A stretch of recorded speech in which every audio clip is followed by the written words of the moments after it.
this is Gavin from FE News. I've got the great pleasure of chatting with Chris Jones from Ofsted, and today we're going to talk about curriculum and intent. Hi Chris, how are you? Hi, I'm good, Gavin. How are you? Yeah, really great, thank you. Is it possible to introduce yourself to the audience, particularly your title and your expertise within Ofsted?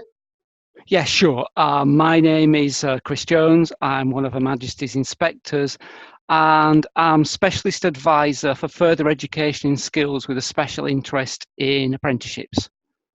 Chris, can we chat about curriculum and intent? Yeah, surely, absolutely. Before I start, just to talk about curriculum intent, it's really important that providers get a clear view that curriculum intent is only one part of the whole thing about the quality of education, and that while we might talk about curriculum intent only at this point, it forms part and parcel of the whole thing. And any planning that providers do must bear that in mind, because one element doesn't stand separate from another. And I'll give some examples of that as we talk. Curriculum intent. What's most interesting for me about it is that it gives providers an absolute opportunity to really nail down what it is that they're about as providers, to really give clarity about the purpose for the education and training that you provide.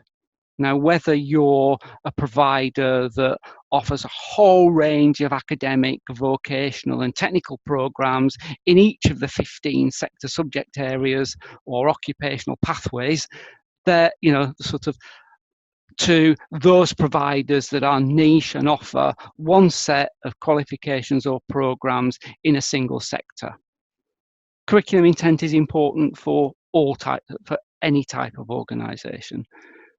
It's more complicated for those that offer a variety of programs, because you may well have an overarching intent, but then that will be layered with a whole series of different curricular intents for the range of programs that you offer.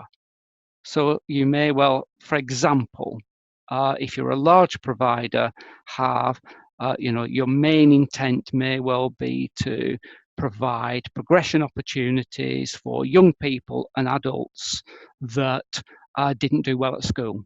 So that's a sort of simple overall intent.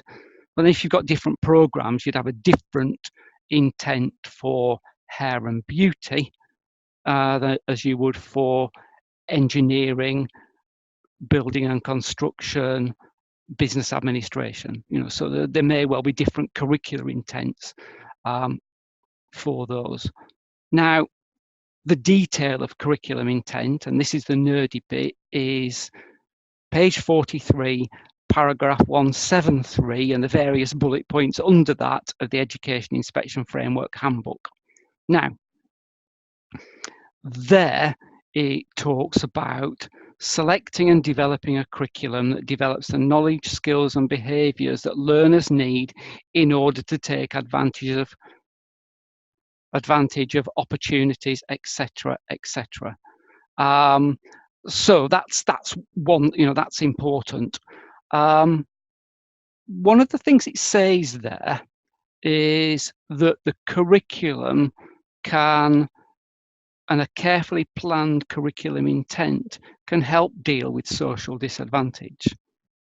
Now, in a sense, that's a clue to what intent should be about, and that one of the things that we are pushing and what the research tells us is that learners benefit from high aspirations.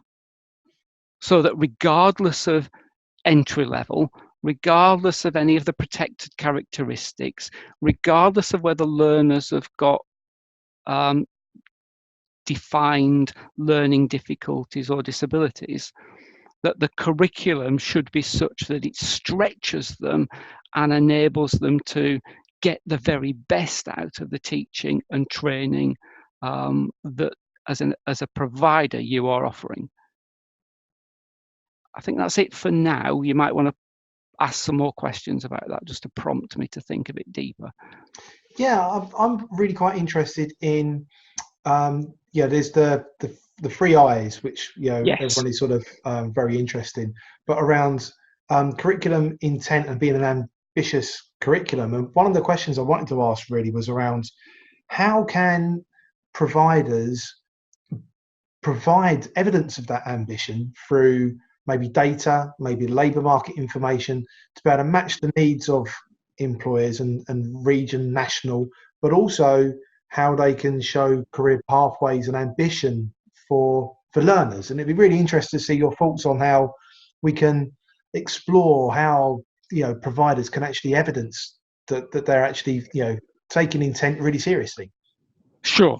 I'll split that up into a couple of answers, because I think if we let's deal with labour market information first, because I think there's a sort of a whole range of things that come within that. Labour market information is important because what it does is to tell you as a provider about the range of opportunities that are available for young people and adults within your locality and within the wider region, so that you can effectively target your training and resources to help meet those needs. Now, one of the challenges around that, there may well be other providers in your locality and region that are also doing the same thing. So one of the pieces of evidence will be about why you think you have the strengths and capacity to be able to meet those needs better than anybody else. So you've got your LMI, you've determined that you're going to offer this particular suite of programs, and you then look at your data, both in terms of historical achievement rates, because that tells you something as a provider about how effective your training has been. Then it's about progression into occupations or further training relative to the programs that you've been offering. So, those kind of things are all really helpful in giving you the evidence to say, well, we've got that.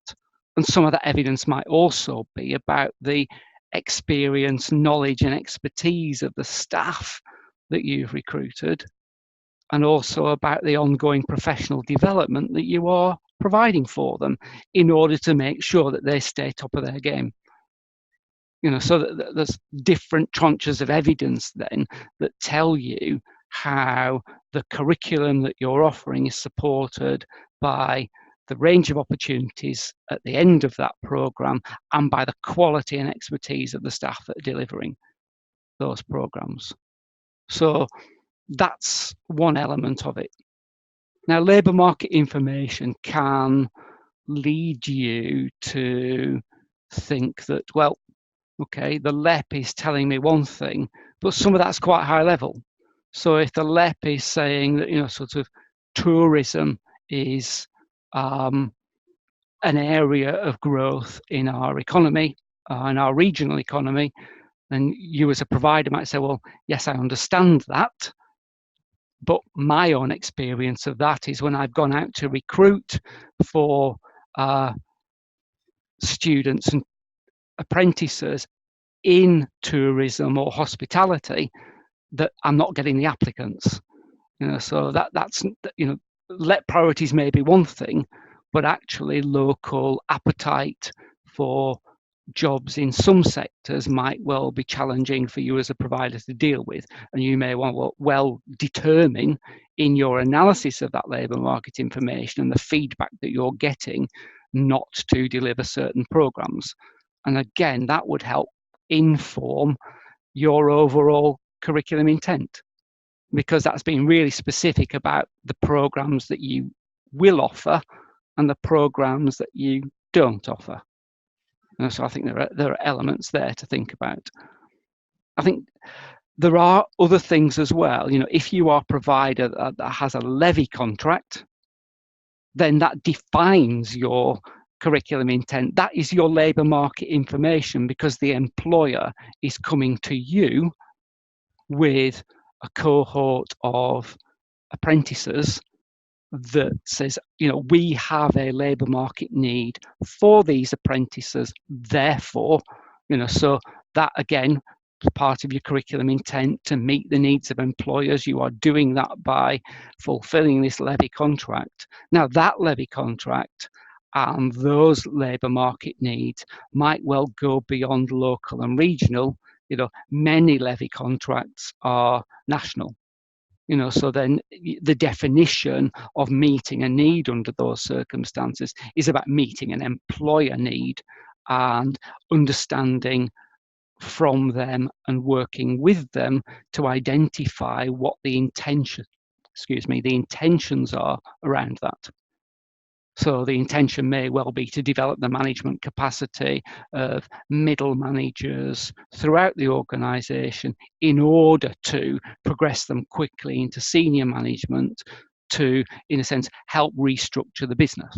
So there could be specific rationales for what it is a levy payer wants for you. But it's got to be clear about that sort of, even then, about the destinations that learners go to. So you can't have intent without outcomes, without impact.